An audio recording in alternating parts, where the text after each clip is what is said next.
इंद्र रुद्र मरुतः सुन्वन्ति दिव्यैस्त्वैः वेदैः साङ्गपदक्रमोपनिषदैः गायन्ति यं सामगाः या ध्यानमस्ति तद्गतेन मनसा पश्यन्ति यं योगिनो याभ्यां न विनासुरासुरगणाः देवाय तस्मै नमः। धन्य धन्य सद्गुरु सुखद महिमा कही न जाए, जो कुछ कहूँ तुम्हारी कृपा मोते कछु न बसाए। हरिक्षण बंदनी 20वीं सदी के महान संत सद्गुरु परमाराध्य के पावन श्री चरणों में कोटि कोटि प्रणाम। अपने निवास में विराजमान परम पूज्यपाद के पावन श्री चरणों में कोटि कोटि नमन। मंचासीन वंदनीय गुरुजनों, आदरणीय धर्म प्रेमी सज्जन वृंद, आदरणीय धर्मशिला भक्तिमती माताओं बहनों, परम सौभाग्य हम लोगों का जो 2 दिवसीय संतमत सत्संग ज्ञान के दूसरे सत्र में, दूसरे दिन के दूसरे सत्र में, अंतिम सत्र में भाग ले रहे हैं। अभी हम लोग परलोक और भक्ति के संबंध में परम पूज्यपाद पंडित जी महाराज से श्रवण कर रहे हैं।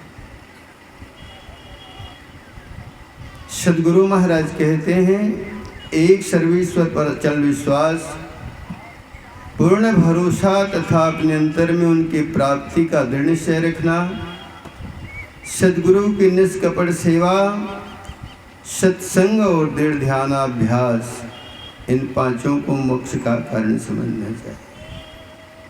परलोक जाने के लिए इसकी परम आवश्यकता है।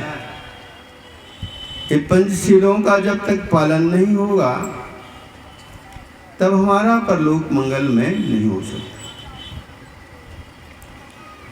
आप सब लोग जानते हैं, आज होली का परम पावन पर्व है।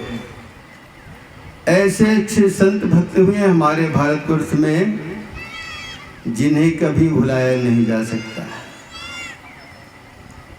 और जो भगवान में प्रेम करते हैं उसे भक्ति कहते हैं, और जो भगवान के खिलाफ चलते हैं उसे असुर कहा जाता है। आप सब लोग तो करीब के रहने वाले हैं। यहीं पर धरहरा आश्रम के पास में बिल्कुल जो गढ़ है, वहीं पर हिरण्यकश्यप जी का बहुत बड़ा साम्राज्य था।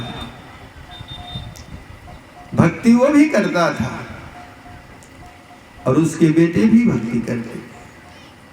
भक्ति में बहुत अंतर है, इसलिए भक्त की 3-4 प्रकार बताए गए हैं। कोई यथार्थी भक्त धन संपत्ति के लिए भक्ति करते हैं,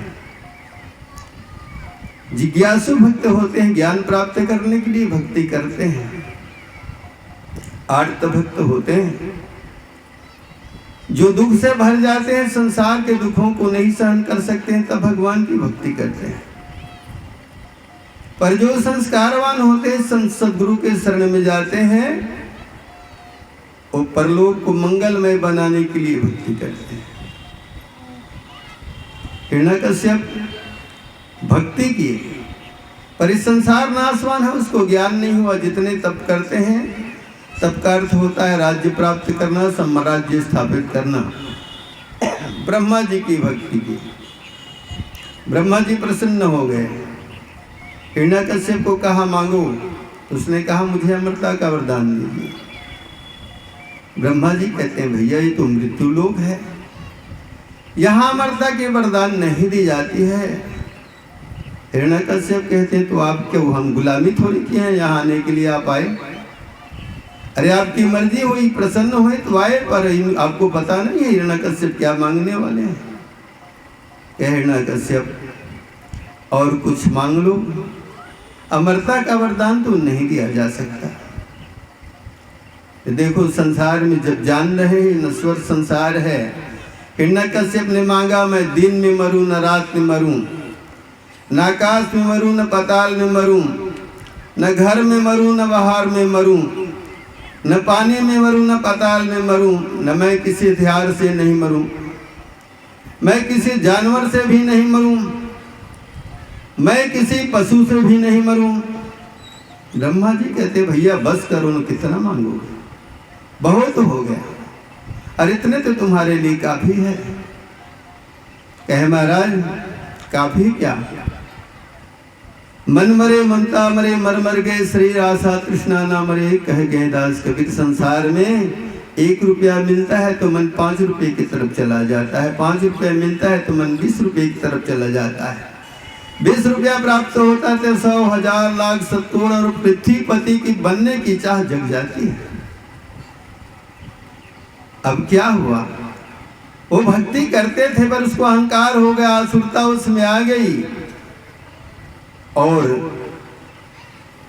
धर्म को भूल करके धर्म के रास्ते पर चल पड़े। देवताओं से झगड़ा लड़ाई करना, अपने आप को ईश्वर साबित करना। पर संत महापुरुष समझाने की कृपा करते हैं कि एक सर्वेश्वर पर चल विश्वास, संसार की सृष्टि संसार चलाए मान उस परम तत्व से है, जिनके कृपा से संसार का संचालन हो रहा है। बहुत अत्याचार किया, उतने में उसको संतुष्टि नहीं हुई। कहे कि अमरता का वरदान अभी कहाँ मिला है, चलो भगवान शंकर का तपस्या करूं। चला गया भगवान शंकर की तपस्या करने के लिए। तो देवता लोग सोचने लगे अरे वो तो इतना वरदान मांगा है पर उसको संतुष्टि नहीं हुई, आज फिर तपस्या करने चला गया है। पर सुनने में आया है हिरण्याकश्यप की रानी कयाधु के पेट में कोई बच्चा है। एक हिरण्याकश्यप से तो इतनी परेशानी है, हम लोग इतने त्रस्त हैं कि कोई गिरी कंदराओं में समुद्र की तलहटी में जाकर के उसके डर से छुपे रहते हैं। पर दूसरा हिरण्याकश्यप अगर आ जाएगा तो संसार का क्या होगा। इंद्र से विनती किया, इंद्र बिना सोचे समझे आकर के राजमहल में हिरण्याकश्यप की पत्नी माता कयाधु का केस पकड़ के ले जाकर के इंद्रलोक ले जा रहे थे। रास्ते में नारद जी मिले, कहे इंद्र देवताओं का यही काम है अबलाओं के ऊपर हाथ उठाना। अरे तुमने कभी सोचा है इसके ऊपर अत्याचार कर रहे हो। कहे महाराज आपको पता नहीं, अरे हिरण्याकश्यप से संसार शांत है, पर हिरण्याकश्यप के वंश में कोई दूसरा हिरण्याकश्यप आने वाला है। अगर दूसरा हिरण्याकश्यप अगर आता है तो संसार की स्थिति क्या होगी। कहे इंद्र तुमको सृष्टि की चिंता है, सृष्टि की चिंता तो परमात्मा को है। देखो मैं कह रहा हूं अगर एक कयाधु माता के गर्भ से 2 संतान आने वाले हैं, इनसे देवताओं का और संसार का कल्याण होगा तो तुम क्या करोगे। बोले महाराज हम लोगों का कल्याण अगर इस बालक से होता है, संसार का कल्याण इस बालक से होता है तो क्षम्य है महाराज, वध करने योग्य नहीं है। इंद्र छोड़ दिया। नारद जी महाराज माता कयाधु को दीक्षा देते हैं और वही प्रहलाद का जन्म होता है। परम पूज्यपाद का पदार्पण हो गया। हम लोग स्वागत में खड़े हो जाएं। प्रेम से बोलिए श्री सद्गुरु महाराज की जय।